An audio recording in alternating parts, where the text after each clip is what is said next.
मित्रांनो, जसं मी आधीच्या व्हिडिओमध्ये बोललो की तुम्ही कोणत्या कारणासाठी लोन घेताय, तर तुम्ही होम लोनसाठी जर लोन घेत असाल तर त्या होम लोनसाठी तुम्हाला टोकन अमाऊंट किती भरायची आहे, त्या होम लोनचा दर किती आहे, व्याजदर किती आहे, तुमच्या घरामध्ये परिस्थिती काय आहे, तुमच्या घरामध्ये कमवणारे किती आहेत, किती लोक आहेत, आणि त्या कमवण्यामधून तुम्हाला होम लोनचा हप्ता भरण्यासाठी किती पैसे उरतात आहे आणि तुम्हाला खाण्यापिण्यासाठी किती पैसे उरतात आहे, ही सर्वात महत्त्वाची गोष्ट ही तुम्हाला लक्षात घ्यायला हवी.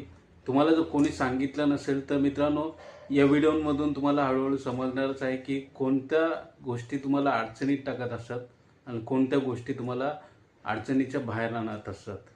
तर नक्कीच आपण या पुढच्याही व्हिडिओमध्ये अशाच प्रकारचे व्हिडिओज आणणार आहोत. आपल्या समस्यांवरती प्रश्न सोडवण्यासाठी अनेक व्हिडिओज आणणार आहोत. तर नक्कीच व्हिडिओ जर आवडला असेल तर व्हिडिओला लाईक करा, शेअर करा, आणि जर तुम्ही फेसबुकवर पाहत असाल तर या पेजला फॉलो करायला विसरू नका, आणि यूट्यूबवर पाहत असाल तर या यूट्यूब चॅनलला सबस्क्राईब करायला विसरू नका.